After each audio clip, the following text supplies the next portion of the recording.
মা শব্দটি শুনতে যেমন ছোট লাগে, আসলে কিন্তু এই শব্দের গুরুত্বটা অপরিসীম। সেটা তখনই জানতে পারলাম যখন কিনা নিজে মা হলাম। রাত্রেবেলা সারপ্রাইজ হিসাবে তাকে দিয়ে দিয়েছিলাম তার পছন্দের মতন কিছু জিনিস। আর এই যে সকাল সকাল বন্ধুদের জন্য এক বয়াম চকলেট নিয়ে কিন্তু সে এখন স্কুলে যাবে। আর স্কুল থেকে তার বন্ধু বান্ধবরা নিজের হাতে গ্রিটিংস কার্ড বানিয়ে তার জন্য কিন্তু উপহার হিসাবে দিয়েছে। বাড়িতে এসেই সে এত খাবারের আয়োজন দেখে তো অবাক। আসলে প্রত্যেক বছরই চেষ্টা করি তার পছন্দের মতন কিছু খাবার তার সামনে রেখে দিতে, যদিও এতগুলো খাবার তার খাওয়ার সাধ্য নেই।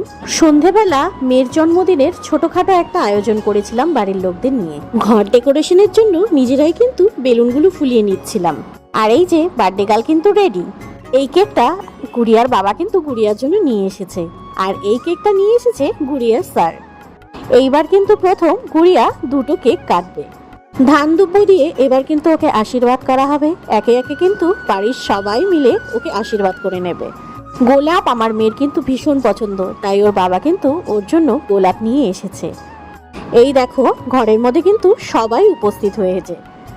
একে একে সবাই কিন্তু ওকে এখন আশীর্বাদ করে নেবে। এই যে প্রথমে কিন্তু আমার শাশুড়ি মা আশীর্বাদ করে নিল, তারপরে কিন্তু আমার বাবাও করে নিল আশীর্বাদ, আর এই যে গুড়িয়ার স্যার।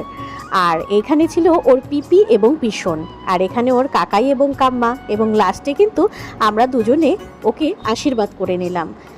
তোমরা সবাই আশীর্বাদ করো, ও জানি মানুষের মতন মানুষ হয়, সুস্থ থাকে, ভালো থাকে। 8 বছর যে কিভাবে কেটে গেল বুঝতেই পারলাম না। সত্যি বাচ্চারা কত তাড়াতাড়ি বড় হয়ে যায়, তাই না? মেয়েদের কিন্তু অনেক সম্পর্ক, মা, মেয়ে, বউ ইত্যাদি। তবে মা হওয়ার অনুভূতিটা কিন্তু সম্পূর্ণ আলাদা, যেটা নাকি আমার মেয়ে পূরণ কেক করেছে। কাটিং এবং আশীর্বাদের পর্ব কিন্তু শেষ। এবার কিন্তু তার বাবা তাকে এখন খাইয়ে দিচ্ছে কেক, এবং হাতে তুলে দিল সেই ফুলের বুকেটা। এবার সবাইকে প্রণাম করে আশীর্বাদ চাওয়ার পালা। একে একে বাড়ির সবাইকে কিন্তু সে প্রণাম করে নিচ্ছে।